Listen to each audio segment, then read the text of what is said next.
Hi అండి, welcome to చిన్ని thoughts. ఈరోజు ఒక healthy and delicious juice recipe అండి. ఇది తాగితే మన ఇమ్యూనిటీ సిస్టమ్ బాగా పెరుగుతుంది. ఎందుకంటే దీంట్లో 2 మెయిన్ ఇంగ్రీడియంట్స్ అయిన గోవా అండ్ జింజర్లో వైటమిన్ సి కంటెంట్ ఎక్కువగా ఉండడం వల్ల. సో ఇప్పుడు మనం గోవా అండ్ జింజర్ జ్యూస్ ఎలా తయారు చేయాలో చూద్దాము. దీనికోసము 1 ounce ఆఫ్ జింజర్ తీసుకోవాలి. 1 ounce అంటే ఇది మనం చిన్నగా కట్ చేసుకుంటే ముక్కలు 1/4 కప్ వరకు వస్తుంది. ఫ్రెష్గా ఉన్న జింజర్ తీసుకుంటే చాలా మంచిది. ఇలాగ మొత్తం స్కిన్ అంతా తీసేసి పక్కన పెట్టుకోవాలి.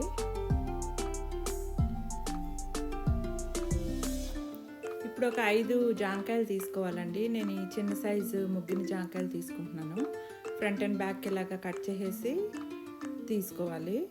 ఈ జాంకాయల్లో హై ఫైబరు, లో ఫ్యాట్ ఉండడం వల్ల వెయిట్ లాస్ వాళ్ళకి ఇది చాలా మంచిగా పనిచేస్తుందండి.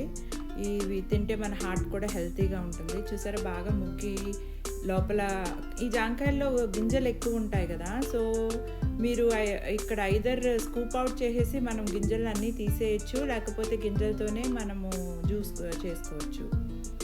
గింజలు ఇష్టపడిన వాళ్ళు ఇలాగ స్పూన్ తోటి స్కూప్ అవుట్ చేసేస్తే మొత్తం అన్నీ సరిపోతుంది.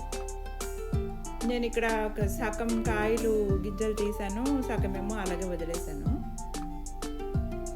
అంటే అవి కూడా మంచిదే అండి హెల్త్కి. సో ఇప్పుడు జింజర్ని కూడా చిన్న ముక్కలుగా కట్ చేసుకోవాలి. ఈ అల్లం వల్ల ఏంటంటే మన షుగర్ లెవెల్స్ ఎప్పుడూ కంట్రోల్లో ఉంటాయండి. సో డయాబెటిక్ వాళ్ళు వాళ్ళ డైట్లో ఖచ్చితంగా ఈ జింజర్ని ఇంక్లూడ్ చేసుకోవాలి. అల్లం రసం కింద అలా తాగితే కీళ్ళ నొప్పులు తగ్గిపోతాయి, డైజెషన్ ప్రాబ్లమ్స్ తగ్గుతాయి. ఇప్పుడు అలాగే పెద్ద సైజు నిమ్మకాయ తీసుకుని మొత్తం స్కిన్ని కట్ చేసేసుకోవాలి. కొంతమంది స్కిన్తో సహా ఇష్టపడతారు. అలాంటి వాళ్ళు కొంచెం ఆర్గానిక్వి తీసుకుని, అంటే పెస్టిసైడ్స్ ఇవన్నీ కొట్టకుండా ఉంటాయి కదా.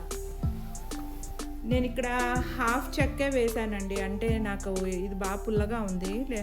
మీరు మిక్సీ చేసేసిన తర్వాత జ్యూస్ కొంచెం తాగి ఒకవేళ పులుపు సరిపోకపోతే అప్పుడు మిగతాది వేసుకోవచ్చు.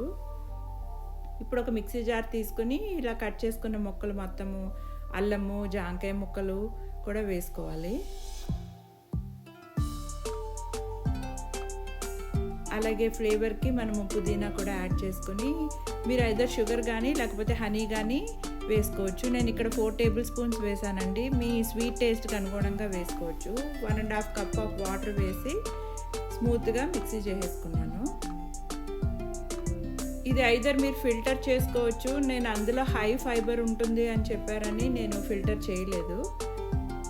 ఇలా కూడా చాలా బాగుంటుందండి. మీరు అలా చిక్కగా ఇష్టపడకపోతే ఫిల్టర్ చేసేసుకొని కొంచెం వాటర్ వేసుకొని మళ్ళీ ఫిల్టర్ చేసుకుంటే చాలా టేస్టీగా ఉంటుంది. అంతేనండి, ఎంతో హెల్త్ బెనిఫిట్స్ ఉన్న గోవా జింజర్ జ్యూస్ రెడీ. మీరు కూడా ఈ రెసిపీని ఇంట్లో ట్రై చేసి ఎలా వచ్చిందో నాకు కామెంట్ చేసి చెప్పండి. ఈ వీడియో కనుక నచ్చినట్లయితే లైక్ చేయండి, మీ ఫ్రెండ్స్కి షేర్ చేయండి, అలాగే మా ఛానల్ని సబ్స్క్రైబ్ చేయండి. Thank you for watching.